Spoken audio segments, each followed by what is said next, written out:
because you knew that we had to do it, welcome to a Notsam Wrestling emergency podcast, instant reaction to WWE Survivor Series War Games, where Paul Heyman's team has won. But literally none of our questions have been answered, and there are some new ones that we now need answering. So it goes without saying, I would say, but we should say it anyway, I would say, that the Survivor Series main event this year, the men's War Games match, is a controversial one. Very mixed reviews coming in about it. Some people were cool about it. Some people loved the spectacle of it. Some people loved that it left them with more questions than answers. Some people loved the idea of having a mystery that they can then push forward into Monday Night Raw and so on and so forth. Others didn't like the finish at all. Didn't like that there wasn't a bow put on it. Didn't like that it was just kind of there. And because nothing is answered, this War Games match has not solved much of anything. Now, what I think the War Games match did do was it solidified the threat of Paul Heyman's heel group, whatever that heel group ends up being, right? Because when they all went on to the post show, it was not just Braun Breaker and Bronson Reed together. It was Braun Breaker, Bronson Reed, and Logan Paul. I think Brock Lesnar is a Paul Heyman guy whenever Brock Lesnar is around. I don't think that makes Brock Lesnar a part of the vision. I don't think Drew McIntyre is a part of the vision at all. But somebody that I wanted to join the vision from the inception of the group was Logan Paul. And in the build to War Games, it felt like he was considering himself a member of the vision. You remember that for that one episode of Raw, it looked like Logan Paul was going to be fighting the vision and then realized, hey, I'm going to get in where I fit in here and I'm going to join these guys. And then the fact, but that was all in a lead up to War Games. The fact that coming off of War Games, the immediate aftermath of War Games, he's doing an appearance with Braun Breaker, with Bronson Reed, with Paul Heyman. When Paul Heyman was asked whether Logan Paul is a full-time member of the Vision, he would not answer the question, which is very unlike Paul Heyman to give you the runaround. But so we don't know for sure if Logan Paul is or isn't. I think he should be. I think he's a great member. I think that there are a lot of similarities in Braun Breaker and Bronson Reed. I think they're both badasses. I think they're both muscle. I think they're both serious human beings. And I think that you need a little showbiz thrown in there, a little pizzazz thrown in there. And like I said, I had told people, I think I said it right here on this podcast, that I thought that Logan Paul should join the version of the Vision with Seth Rollins. I thought he should be a fourth member very early on into this Vision faction. I just think that the idea of the Vision is that they are the future of WWE and of professional wrestling, whether you like it or not. And therefore, what could be a better, more fitting place for Logan Paul to fit in than that group, as well as the fact that I'm sure Paul Heyman has devoted time to working with Logan Paul. And Paul Heyman's whole thing, which Roman Reigns talked about in his interview on the Countdown show, his whole thing of, being able to spot stars, being able to attach himself to what's next. I think Logan Paul fits that as well. But let's talk about this. So coming off of this War Games match, I think going in, a lot of us were anxious to find out anything, right? There were so many different possibilities, whether it was, is there going to be an explosion between the good guy team and the bad guy team? Is the bad guy team going to somehow collapse upon itself? You know what I mean? Like there was this version where it's like, maybe we're going with a Braun Breaker, Brock Lesnar match at some point. Maybe we'll see some friction there. Maybe Braun Breaker will accidentally spear Brock. Maybe Brock Lesnar will cost Braun Breaker a victory. Maybe something like that will happen, and the building blocks will start to be laid. Or will it be the baby faces that don't get along, right? Will the baby faces who have had tension building this team throughout, will they be the ones that don't get along? Because it seemed like throughout the match or throughout the build to this, especially on the good guys' side, It was bickering about who's the captain. It was bickering about why people are on this team. You know, Roman Reigns was sitting there saying, I'm on this team for Jimmy and Jey Uso, not for you guys. CM Punk and Cody Rhodes not being in agreement over who the captain was. Roman Reigns allowing them to figure out who the captain was, even though he himself was acting like the captain the whole time. Jey Uso kind of being comfortable, not taking orders from anybody. You know, the whole thing in there was that team going to collapse upon itself, you know? Does the world title picture around WrestleMania involve Cody Rhodes and CM Punk and Roman Reigns in some kind of competitive way? And will we see that get laid out in front of us at War Games? Just something where you go, aha, there's the beat, and now we know what's next. And instead, I think what we ended up getting was a scenario where tension continues to be built. No questions were really answered. And you actually have a lot more questions coming off of War Games. And I think that what we're used to in modern WWE is at the PLE, we get an answer to the question that then leads us into what's next. The answer to the question is what's going to lead us to what's next. But it's like we have a spectacular moment. It answers that question that we had going in, but then it brings us to what will be the next question that is going to lead us to our next PLE and our next PLE and our next PLE. And instead, on this one, we're left with a question. Instead of an answer that leads us to our next thing, we're left with just the question that's going to bring us into our next thing. And I think by definition, you expect for there to be some kind of finality in a War Games match. The idea that there is no retreat, the idea that it's 5-on-5, the idea that it's 2 rings surrounded by a cage, the idea that this match is set up so that 2 teams of 5 can go to war with each other until one is the supreme team. One is the better team, and at least on that night, it answers that question. And instead, we got a masked man. And look, we've had masked men on shows before. We've had them this year on various PLEs. We've had them over the years on PLEs. Remember when a masked man helped Roman Reigns retain the WWE Championship against Drew McIntyre? Unmasked, it's Solo Sikoa. A masked man interfered in the Money in the Bank in the tag team match at the Money in the Bank PLE. Unmasked, it's R-Truth. I can't believe R-Truth is back. I think that if you listen to the audience in this match, that when the masked man entered the cage, because here's what happens, right? Both teams are going at it, and we get to this point where really all that's left is Braun Breaker and CM Punk, and both are kind of downed. And a masked man enters into this cage, scales the cage, jumps in over the roof. And both Braun Breaker and CM Punk are looking at this masked man. And it's not clear at first what side that this person is even on, but they both seem confused. At least that's what they're giving us. And then, boom, we see a sidekick to the face of a kneeling CM Punk that looks like a Seth Rollins kick, and a stomp that Seth Rollins is obviously famous for. And Punk gets stomped, and you get that reaction from the audience, right? You hear it immediately because we think, oh my gosh, Seth Rollins did it again. And, you know, there are people that go, well, yeah, how are we ever going to believe Seth Rollins if he keeps lying about his injuries? It's wrestling.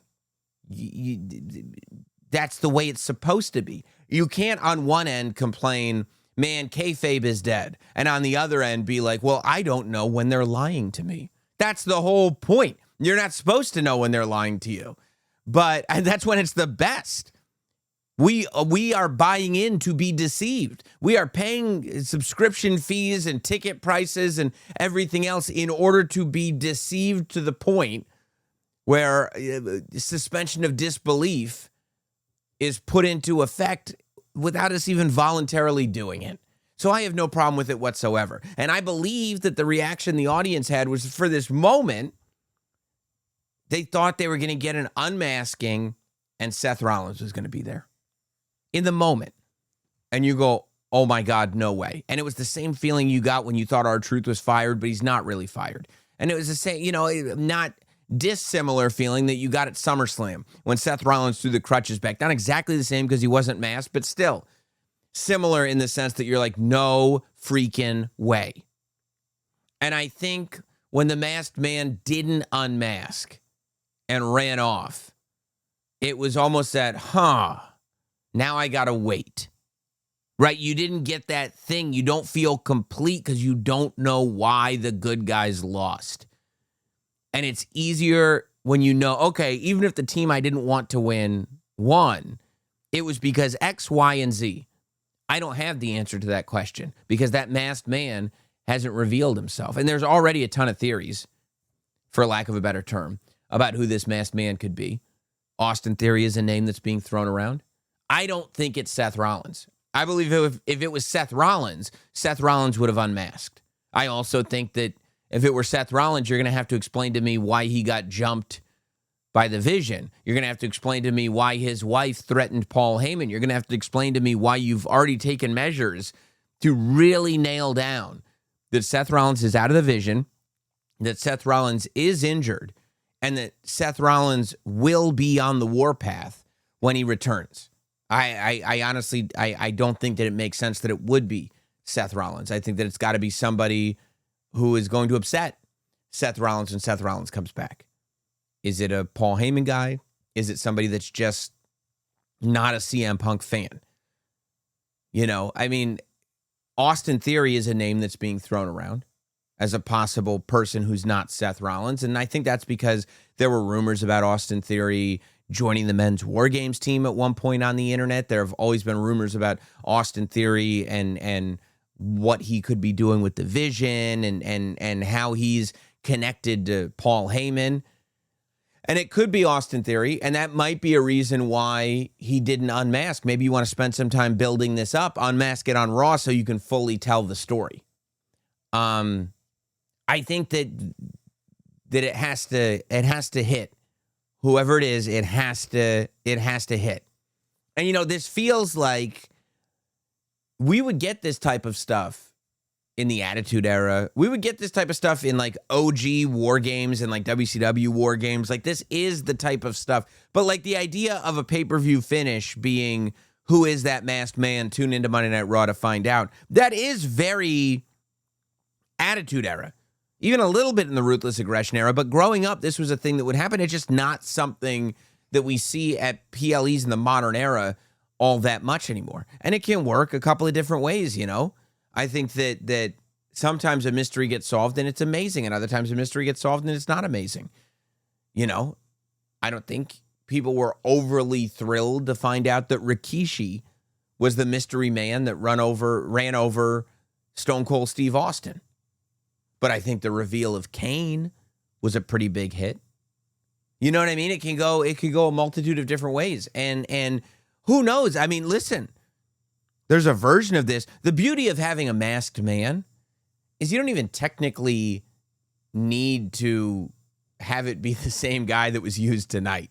You know what I mean? All you need is the guy to be there when it's time to unmask the masked man. Who's to say? If Chris Jericho ends up signing with the WWE, is there a world where we stretch this out until Chris Jericho can unmask? I would say sure. And that would be really exciting.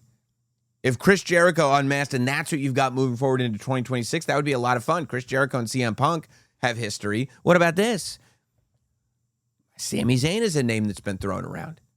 And there are people going, man, I don't know about that Sami Zayn because, you know, I think people are waiting for a refresh on Sami Zayn. I think it's time for a refresh on Sami Zayn. But what if Sami Zayn wasn't so lovable? What if Sami Zayn wasn't so everyman? What if Sami Zayn wasn't that guy that just worked hard and gee golly, I'm going to get it done? What if Sami Zayn shaved his head?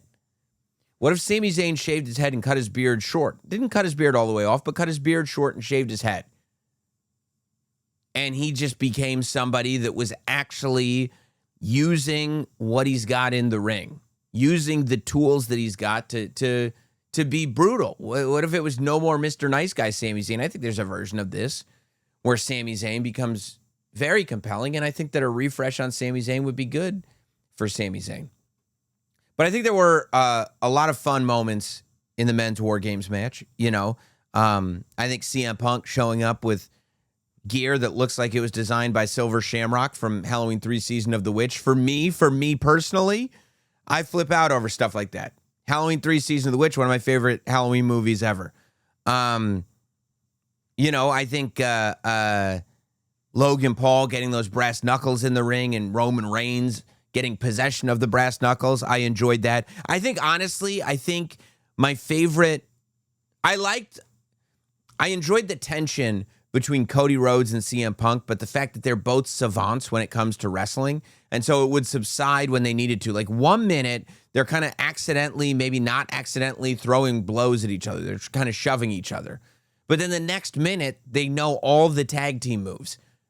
They're doing a heart attack together, just like the Heart Foundation, followed up by a doomsday device, just like the Legion of Doom. And this is all happening within 2 minutes of them being at each other's throats.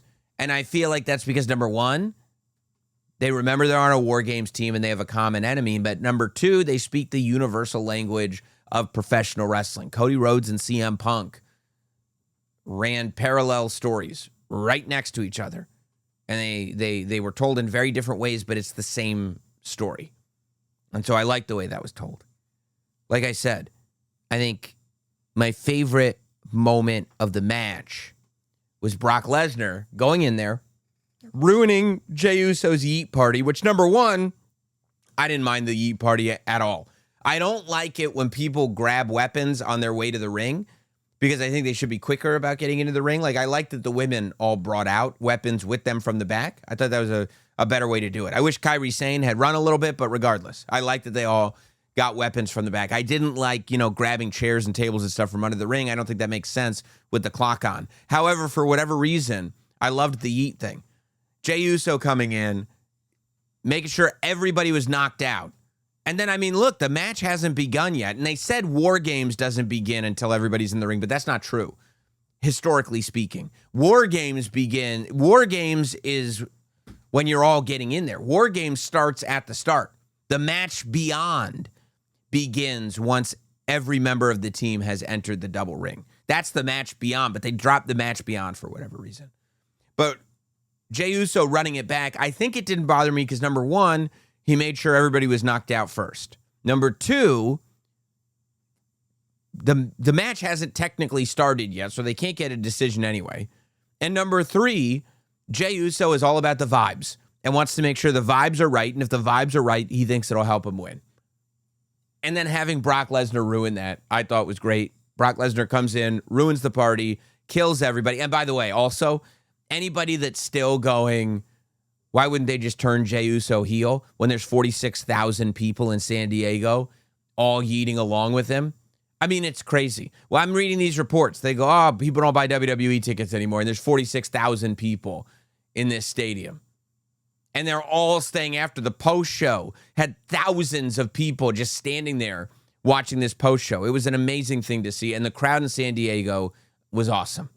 Great spot for them. It was a lot of fun to watch. Brock Lesnar leaving the cage before Roman gets in. So technically he's not retreated.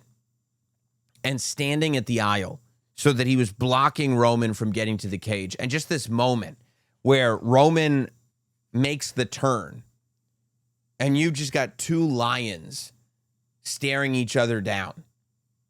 And only one of them is going to be able to get through. I just loved it. It was everything that is Roman Reigns and Brock Lesnar.